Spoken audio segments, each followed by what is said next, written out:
Bonjour, dans le livre de Luc chapitre 2, verset 21 au verset 35, la parole de Dieu nous parle d'une merveilleuse histoire de Joseph, Marie et l'enfant Jésus, notre Seigneur et Sauveur. 8 jours après la naissance de l'enfant Jésus, Joseph et Marie l'amenaient au temple à Jérusalem pour le présenter à Dieu, offrir les offrandes d'action de grâce selon que la loi de Moïse l'exigeait. Pour tout enfant né, premier garçon né, il devait être consacré à l'Éternel. Et il y avait dans cette même ville à Jérusalem un homme qui craignait Dieu, il était pieux et l'Esprit de Dieu était sur lui. Son nom était Siméon. Il était avancé en âge, mais le Seigneur lui avait divinement averti qu'il ne mourrait pas sans avoir vu le Messie, le Sauveur du monde envoyé par l'Éternel. Et ce jour spécialement, l'Esprit de Dieu le conduisit à Jérusalem. Et quand il vit Joseph, Marie avec l'enfant Jésus, il vint vers eux, prit l'enfant entre ses mains, alléluia, et se mit à rendre grâce à Dieu. Il dit à partir du verset 29, Seigneur, maintenant tu peux laisser ton serviteur aller se reposer en paix, car mes yeux ont vu ton salut. Salut que tu as préparé devant tous les peuples, lumière pour éclairer toutes les nations et gloire d'Israël ton peuple. Joseph et Marie étaient dans l'admiration en écoutant cela. Il se tourna vers eux et les bénit et dit à Marie, cet enfant que tu vois, cet enfant provoquera la chute et le relèvement de beaucoup en Israël, et il deviendra un signe qui apportera la contradiction. Alléluia. Il mettra la séparation entre ceux qui sont de Dieu et ceux qui ne sont pas. Il apportera une claire distinction entre ceux qui sont de Dieu et ceux qui ne sont pas. Et il dit à Marie, et toi, une épée te transpercera l'âme afin que soient dévoilées les pensées des cœurs de beaucoup de personnes.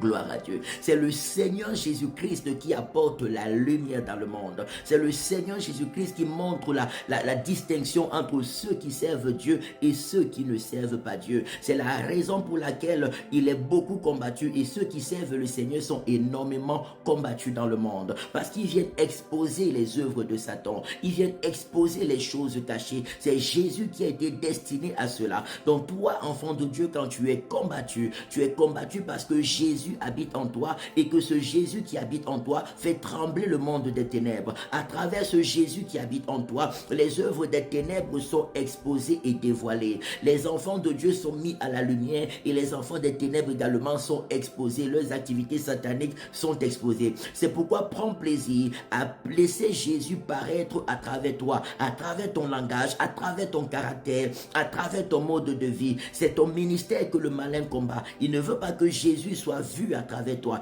Il ne veut pas que les âmes soient sauvées à travers toi. Il veut que les hommes demeurent dans l'obscurité et dans les ténèbres. Le seul moyen de triompher de tout cela, c'est de permettre que Jésus soit manifesté en toi et à travers toi. C'est de permettre que les âmes soient sauvées à travers toi. Que l'amour de Dieu soit manifeste à travers toi. Que la sainteté de Jésus soit manifeste à travers toi. Que les instructions de Jésus soient visibles à travers toi. Que la puissance de Jésus soit visible à travers toi. Ce n'est pas ton apparence qui est combattue. Ce n'est pas ton nom de famille qui est combattu. Mais c'est Christ en toi qui est combattu. Parce que tu es la lumière du monde pour apporter la séparation entre ceux qui sont de Dieu et ceux qui ne sont pas de Dieu. Pour délivrer les captifs du monde des ténèbres pour le royaume de Dieu. Prends plaisir parce que Christ a déjà vaincu le monde, il a déjà vaincu Satan et avec lui tu n'échoueras pas. Tu iras de victoire en victoire, de succès en succès, d'élévation en élévation et de gloire en gloire. C'est pourquoi ne te compromets pas, reste fidèle à Jésus et que sa gloire soit fortement manifeste en toi et à travers toi pour le salut du monde entier.